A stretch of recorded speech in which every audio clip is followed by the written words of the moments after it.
मी विकास दिनकर शिंदे, शिवसेना उपजिल्हा प्रमुख वाई तालुका।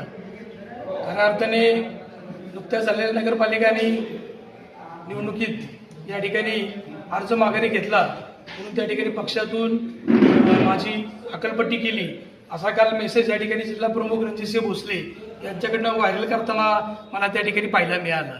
त्या ठिकाणी पक्षाचं जे काही पत्र आहे, प्रसिद्धीपत्रक, यामध्ये माझं तात्पुरतं निलंबन असं या ठिकाणी दिसत आहे। मात्र माझे निलंबन का आणि कशासाठी केलं मला हे काय समजलं नाही। कारण या ठिकाणी बोलले गेलेले की जे माझे बंधू आहेत त्यांना या ठिकाणी खऱ्या अर्थाने नगरपालिकेला सामोरं जाताना मी हट्ट करून त्या ठिकाणी खऱ्या अर्थाने मी उमेदवारी घेतली असं त्या ठिकाणी म्हणणं आहे।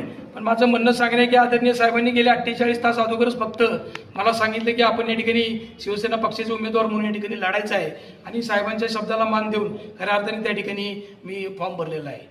मला आठवते की मागील 3 वर्षामध्ये मी या ठिकाणी शिवसेना पक्षात काम करत असताना किंवा आदरणीय एकनाथजी शिंदे साहेब असतील, आमचे नेते आदरणीय डॉक्टर श्रीकांत शिंदे साहेब असतील, पक्षाचे सचिव संजयजी मोरे साहेब असतील आणि आमचे सातारा जिल्ह्याचे प्रभावशाली आणि खऱ्या अर्थाने पालकमंत्री आदरणीय शंभूराज देसाई साहेब असतील की यांच्याकडे प्रभावित होऊन शिवसेना पक्षात 3 वर्षापूर्वी प्रामाणिकपणे मी त्या ठिकाणी प्रयत्न केला आणि आज गेले 3 वर्षामध्ये मी माझ्या कामाचा आढावा पाहूनच या ठिकाणी आदरणीय साहेबांनी मला खऱ्या अर्थाने उपजिल्हा पदाच्या ठिकाणी पद दिलं। मात्र गेलेल्या 1 वर्षापासून मी पाहत आहे की सातत्याने सातारा जिल्ह्याचे नवीन जिल्हा प्रमुख रणजितसिंह भोसले यांच्याकडून सातत्याने माझ्या जिल्ह्यामध्ये वाढता प्रभाव हा पाहता त्यांच्याकडून मला कुठेतरी सारखा मला त्रास देणे हे त्यांच्याकडून सातत्याने चालू आहे। माझ्याबरोबर असणाऱ्या पदाधिकाऱ्यांना त्यांना पक्षाचे आमिष दाखवून, वरच्या पदांचे आमिष दाखवून त्या ठिकाणी सातत्याने माझ्याविषयी षडयंत्र केलेले आहेत।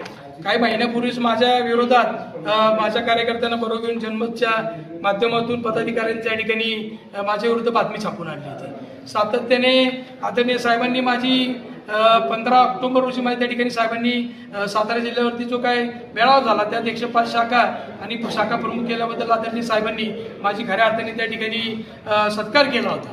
जवळ शिवसेनेच्या 35 शाखा भागामध्ये ते शिवसेना 35, शिवसेना 35, महिला आघाडी 35, जवळ 105 शाखा प्रमुखांना घेऊन त्या ठिकाणी मी कार्यरत करत आहे। याच्या अगोदर मला फक्त ग्रामीणचंच काम दिलं होतं। आता नव्याने मला संधी परत शहर आणि संपूर्ण मतदारसंघाची दिली होती।